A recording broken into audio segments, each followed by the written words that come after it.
گھر میں آئسولیشن یا کوارنٹائن میں رہنے والے کووڈ مثبت مریضوں کو وقتاً فوقتاً اپنے آکسیجن سطح کی جانچ کرنی چاہیے۔ ہمارے پھیپھڑوں اور قلب کی کارکردگی کو یقینی بنانے کے لیے ایک آسان 6 منٹ واک ٹیسٹ کی سفارش کی جاتی ہے۔ ایک صحت مند شخص میں خون کی عام آکسیجن سطح 95% سے زیادہ ہوتی ہے۔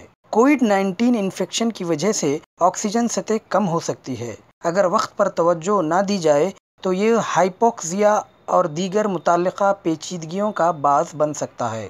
ہمارے خون میں آکسیجن کی سطح کم ہونے کو ہائپوکسیا کہا جاتا ہے۔ سانس لینے میں دشواری یہ ایک نمایاں علامت ہے، لیکن کبھی کبھی ہم یہ محسوس نہیں کر سکتے ہیں کہ ہمارے جسم میں آکسیجن سطح کی کمی ہے، کیونکہ ہمارے جسم میں کوئی ظاہری علامت نہیں دکھائی دیتی ہے۔ آکسیجن کی ضرورت کا پتہ لگانے میں 6 منٹ واک ٹیسٹ ہماری مدد کر سکتا ہے۔ آئیے دیکھتے ہیں کہ یہ ٹیسٹ کیسے کیا جائے، کیا کریں اور کیا نہ کریں۔ آپ کو پلس آکسی میٹر اور اسٹاپ واچ کی ضرورت ہوگی۔ آپ اسٹاپ واچ کے بجائے اپنی گھڑی کا استعمال بھی کر سکتے ہیں۔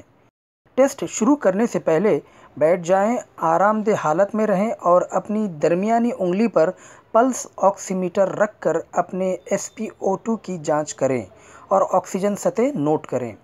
اگر ٹیسٹ شروع کرنے سے پہلے SpO2 95% سے کم ہو تو اپنے ڈاکٹر سے فوراً رابطہ کریں۔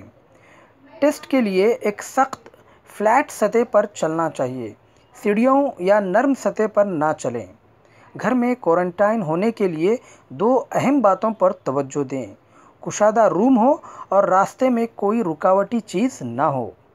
مثالی طور پر ان دونوں چیزوں کا درمیانی فاصلہ 30 میٹر ہونا چاہیے، لیکن ہمارے ہندوستانی مکانات عموماً اس سے بہت کم ہوتے ہیں۔ اگر آپ دوسروں کو متاثر نہیں کرنا چاہتے ہیں تو آپ چھت پر یا اپنے صحن میں بھی چہل قدمی کر سکتے ہیں۔ اب اپنے فون پر 6 منٹ کا ٹائمر یا اسٹاپ واچ شروع کریں اور بغیر رکے ہوئے نقطہ A سے نقطہ B کے درمیان چلتے رہیں۔ عام رفتار سے چلیں، نہ دوڑیں اور نہ آہستہ آہستہ چلیں۔ باقاعدگی سے سانس لیتے رہیں۔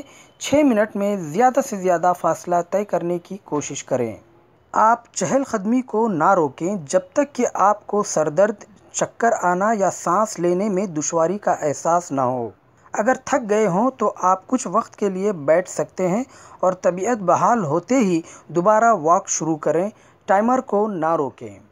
ایک صحت مند شخص 6 منٹ میں 500 میٹر سے زیادہ کا فاصلہ آرام سے طے کر سکتا ہے۔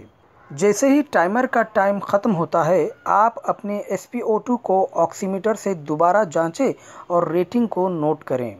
3 چیزیں اس بات کی نشاندہی کرتی ہیں کہ اس شخص کو آکسیجن کی کمی کا خطرہ ہے۔ 1. اگر ٹیسٹ کے بعد SpO2 94% سے کم آتا ہے۔ 2. اگر 6 منٹ چلنے سے پہلے اور اس کے بعد آکسیجن کی سطح میں 3 سے 5% فرق ہو تو۔ 3. اگر جانچ کے دوران یا اس کے بعد فرد کو سانس لینے میں دشواری ہو تو۔ ان تمام معاملات میں آپ کو فوری طور پر اپنے ڈاکٹر سے رابطہ کرنا چاہیے اور اس کی اطلاع دینی چاہیے۔ مثال کے طور پر اگر ٹیسٹ سے پہلے SpO2 99% تھا لیکن 6 منٹ تک چلنے کے بعد یہ 95% ہو گیا ہو، یہ 4% زوال کی نشاندہی کرتا ہے۔ ایسی صورتحال میں فوری طور پر اپنے ڈاکٹر سے رابطہ کریں۔ آئیے دیکھتے ہیں 6 منٹ واک ٹیسٹ میں کیا کریں اور کیا نہ کریں۔ کوارنٹائن یا آئسولیٹ مریضوں کو روزانہ صبح اور شام کے وقت یہ ٹیسٹ کرنا چاہیے۔ خاندان کا کوئی فرد کچھ فاصلے سے یا ویڈیو کال پر اس شخص کا مشاہدہ کر سکتا ہے تاکہ یہ یقینی بنایا جا سکے کہ تکلیف کی کوئی خوفناک علامات تو نہیں ہیں۔ ہلکے، آرام دہ اور پرسکون کپڑے پہنیں۔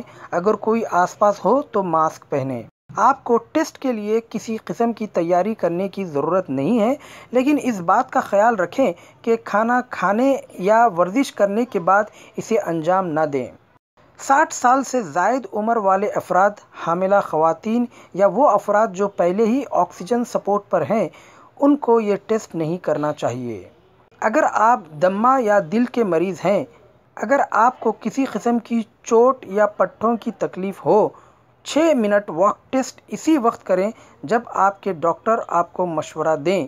آپ کا مشاہدہ کرنے کے لیے آپ کے ارد گرد کوئی نہ کوئی شخص موجود ہونا ضروری ہے۔ اپنے وائٹلز کی باقاعدگی سے نگرانی کریں۔ آپ کے آکسیجن سطح 94% سے کم ہو تو فوری طور پر ڈاکٹر سے رجوع ہوں اور گھر پر رہیں، محفوظ رہیں۔